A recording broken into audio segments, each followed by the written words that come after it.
14ই April 2024 দিনটি ছিল পুরো বিশ্বের জন্য স্মরণীয় একটি দিন। এই দিনে ইরান অফিসিয়ালভাবে ইসরায়েলে অ্যাটাক করে।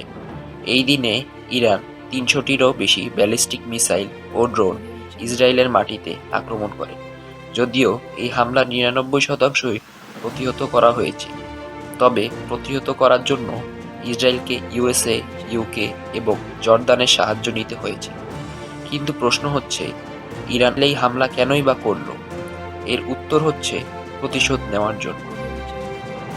1 এপ্রিল 2024 একটি ইসরায়েলি বিমান হামলা সিরিয়ার দামেস্কে ইরানি কনসুলেট ভবন ধ্বংস করে। এতে আইআরজিসি এর একজন senior Quds force commander brigadier general Mohammad Reza Zahedi এবং 7 জন আইআরজিসি অফিসার সহ 16 জন নিহত হয়। এরই প্রতিশোধ নিতে ইরান 14 এপ্রিল রবিবার রাতে ইসরায়েলে হামলা করে।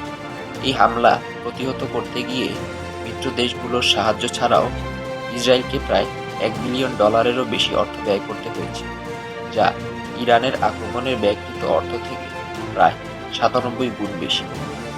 হামলা করার পূর্বে ইরানকে হুঁশিয়ার করেছিল ইসরায়েলের মিত্র যুক্তরাষ্ট্র।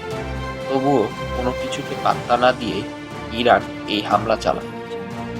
যুক্তরাষ্ট্রের প্রেসিডেন্ট জো বাইডেন বলে দিয়েছেন যে ইসরায়েল পাল্টা আক্রমণ করলে যুক্তরাষ্ট্র এবার তাদের সঙ্গ দিবে না।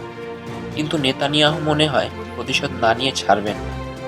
তবে ইরান জানিয়ে দিয়েছে যে ইসরায়েল পাল্টা আক্রমণ চালালে কয়েক সেকেন্ডেই তারা এর জবাব পেয়ে যাবে। এর ফলাফল হিসেবে পূর্বের থেকে আরও কয়েক গুণ বেশি শক্তিশালী আক্রমণ করবে ইরান। একদিকে পশ্চিমা দেশগুলো যখন ইরানের এমন কাজের জন্য তীব্র নিন্দা জানাচ্ছিল, তখন ইরানের মিত্ররাষ্ট্র রাশিয়া ইরানে যুদ্ধ জাহাজ পাঠিয়ে সাহায্যের হাত বাড়িয়ে দেয়।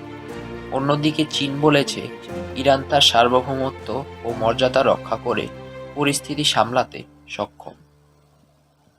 এখন সামনে কি হবে তা নির্ভর করে ইসরায়েলের উপর। যদি ইসরায়েল কোনো পদক্ষেপ না নেয় তবে ব্যাপারটি এখানেই থেমে যাবে। কিন্তু ইসরায়েল যদি পাল্টা হামলা চালায় তাহলে বোঝা যাবে যে তারা যুদ্ধ করতে চাচ্ছে। আমাদের আজকের ভিডিওটি এই পর্যন্তই। আশা করি আপনাদের ভিডিওটি ভালো লেগেছে।